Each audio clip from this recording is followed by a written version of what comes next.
Hello again, and it's time for another project. Today we're going to do some router work on this rough fencing wood. You can see by that we've not touched the back. Take 3 or 4 minutes, just sand that down just to make it nice and smooth for the template to go on. You can see by that we're going to do the fossil of a dinosaur, and then we'll cut out the wood in a rough stone effect so it looks like it's fossilized onto stone and not actual wood. We'll see how we get on with that towards the end of the project. As always for me, we've got our template there. I've literally just stuck it down with some tape. Pop your carbon paper underneath and literally draw around that. Because it is quite small, this one, I've shaded in at the same time, and that leaves you a nice image, as you can see from that. Now that's what we're going to route out today. Imagining at roughly 6 inches by 9 inches by the time we get to that rough stone shape there, as you can see. That might alter as we go along. And what we'll do, we'll shape it round edges and put some bipples in it, dimples, a bit of crackling and whatever, just to make it look a bit more like a stony. And then we'll work out what paint, if anything, we're going to put on towards the end. Now originally I would have liked to have done outset on this, which basically remove all the background. But these little areas are just far too thin. And when you're coming with the router either side, for this cheap nasty wood, they're just simply just going to pop off. So we're going to have to do inset, which basically we're going to remove all the black shaded areas so it's sunk inside the wood, whereas I would have preferred it to be outside. But we've got no chance with these, just too delicate. Anyways, we'll see what we've got at the end of the project. As always for me, for the router side of things, I like to use these CNC bits. They come in different degrees, 30s, I believe they're 20s. You can also get 15s and 10s, and there might be even some more different ones we've not even found yet. I'm going to use a 15 today, which is quite sharp. Well, they're all sharp to be honest, but it's quite pointed, if that makes sense. And you can see from that, and the idea is that because these are so small, we want to route out enough to show that it's routed out. If I can just show you a sample piece up here, just about see that. But deep enough, we're going to put paint in afterwards. We want it deep enough so that paint sets in once we've sanded over. We don't want it too shallow that we've removed all the paint at the same time. If I was going to go for a 30 or 20, they have quite a wider edge on. Something like that. That's a 30. I don't know if you can see from that. In comparison to that one, that's quite pointed. That would be too wide, and to get into these little areas here, by the time we've routed out enough, we would have made them too wide and it would alter the fossil effect completely. So we'll stick with the little 15 today. So it works in the router. You need an adapter collet, 6.35mm one like so. These are 3.175mm, the same size as a Dremel, and they will fit in a Dremel no problem if you're using a Dremel router attachment. Because we are using the router, you simply just pop that in there like so, towards the edge, and the darker section goes into the router, and we clamp it in nicely, and we're good to go. We made ourselves a little sample depth on the side there. I'm quite happy with that one. Maybe a couple of millimeters, we don't want to go too deep. So we'll pop this in the router, we'll set it to that, and I'm basically going to do the whole thing with this one little piece, a 15-degree CNC bit. Normally on bigger projects, I will do all my line work with the CNC bit, and then I like to pop in one of these end milling bits. Same adapter, remember, they just slide out of there, and you would pop that in there, set it to the same depth as that, and remove all the bigger sections. But because these are so small, I think I'm quite happy just to whip over those with the CNC bit. We'll see how we go as we go along with the project. Once it's all done, we'll literally just cut it out with a scroll saw, bandsaw, even a little handsaw, junior handsaw. You could do any of those just to cut it out. And then we'll start rounding the back off, remember. Putting some little special effects on. I say special effects. We'll put some little crackling and little bits to make it a little bit rough, like more like a stone. Okay, let's pop this in the router and we'll start routing this one out.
Right, you can see from that we've got all the way around with our CNC bit, 15 degree. A little bit harder on these wider areas. Should have probably put the end milling bit on, but it soon whips it off, no problem, as you can see from there. Now there is some really small bits on here, so we're going to have to go in and do a general tidy up all the way around, and then we'll cut it out on the scroll saw. What I like to use for my clearing out part of the project is a little flexi cable on a Dremel, and I use these engraving bits, just cheap eBay specials, nothing too fantastic. You get some fantastic ends on there, and you can see from that I've got one with a nice point on, and that's just enough to get inside those really small areas and tidy it up. So we do a general tidy up first, and then we'll cut it out on a scroll saw.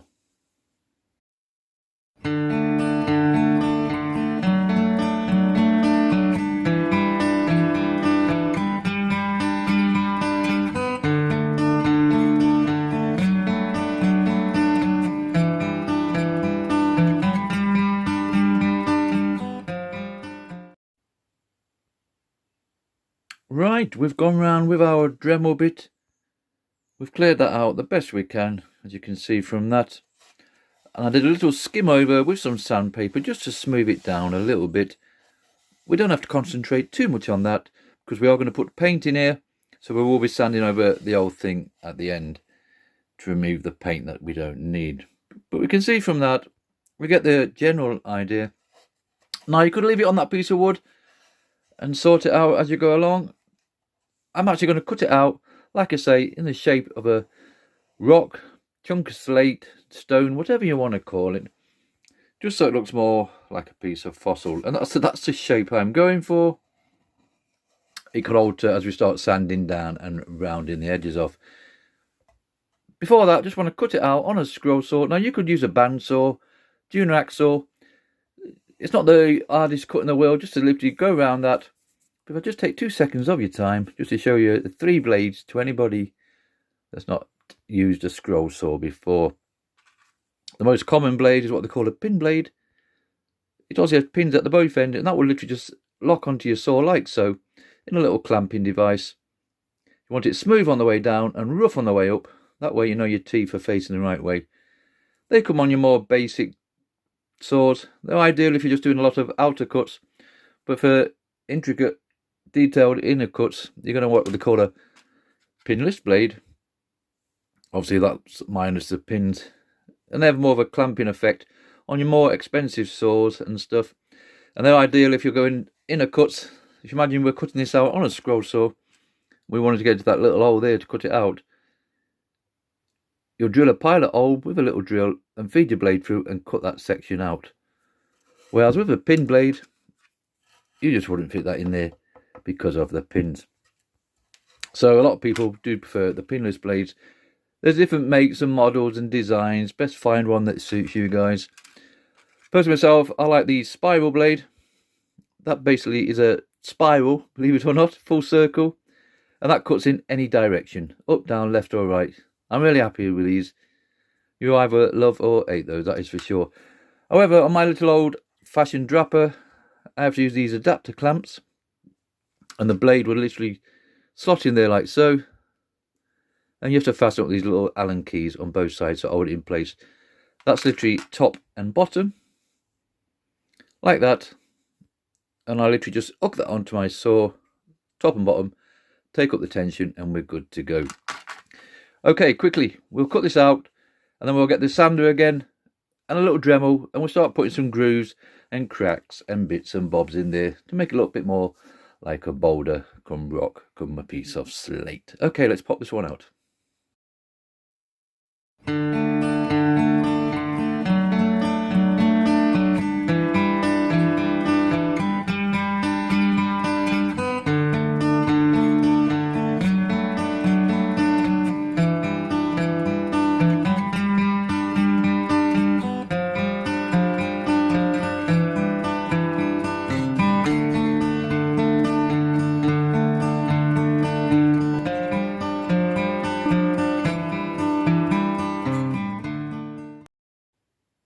Right, you can see from that we've gone all the way around with a scroll saw.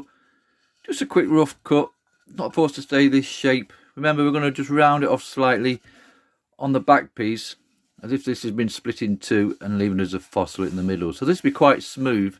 We'll take little sections off this corner and give it a little bit more roughness about it, and just take this edge off the side. For that, I'm going to use my flexi cable again with some sanding burrs, and we'll go back to a couple of these and just put little marks here, there, to make it look a bit more real. And hopefully when a bit of paint goes on, it should look even better still. Okay, let's just do a general sanding down and a little bit of shaping before we get to the painting side of things.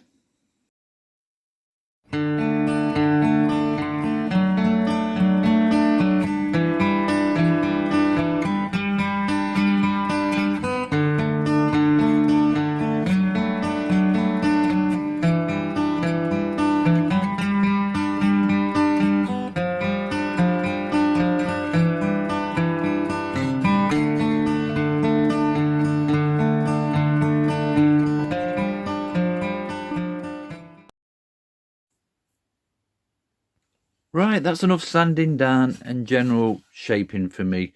We've took a bit off this corner and we've tried to put a few little grooves in there, just to roughen up a little bit, as you can see from that. Now this one's going to go on my shed with the rest of my other little projects, so I'm not going to concentrate too much on the back. If this was going to be a freestanding project, you could obviously go to town and put a lot more cracks and whatever in the back of the project. Now for hanging purposes, I like to use one of these T-slot makers, a bit like a keyring, a keyhole effect. And the idea is you put this straight into your router, and we can lower it into that little circle I've made there, and we route out a slit like so, and then we bring it back out again and remove it. I'm going to show you quickly just how I do it, and they're fantastic. This one's a 1/4 inch shaft, obviously, by 5/16, if that means anything to you. And it's just perfect just to get a little screw in afterwards. Once we've drilled it out, not as big as this one, as the first one I've just grabbed, and that slots into there, and then you slide it up the slot, obviously. And the further you have that into your shed, the tighter that project would be. And they're ideal. That way you don't have any screws or nails or anything showing. I'll just wrote this one out quickly, just so you can see what it looks like when it's done.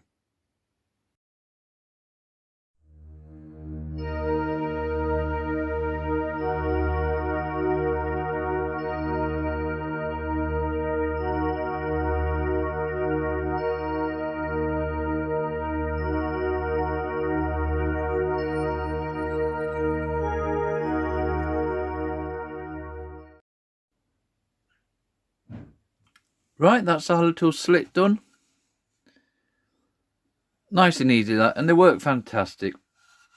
Like I said previously, the further you put the screw into your wall or into your shed, if you just have that little piece showing like so, that's a fair tight fit to put on. And once it's on, that's not going to go anywhere, and that's enough to hold it in place, especially on these small projects. Bigger projects, you can obviously do 2 slits. And that's the way I hang all mine on my shed. That way, like I say, there's no screws or anything showing. And when you want to remove them, you just slot them up and take them away. Okay, that's enough for the front then. For now, we've got the back done. We're going to paint this now with some brown I'm going to use. It's just a case of putting the brown paint in there. And once it's dry, we'll go over with a sander, sand it all down. And we might water some down quite a bit, just to put a bit of staining effect on these little areas here. Okay, I'll put the paint on now, and then we'll come back once we've sprayed a bit of clear on, and this little project's ready for hanging up.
Okay, that's this little project finished.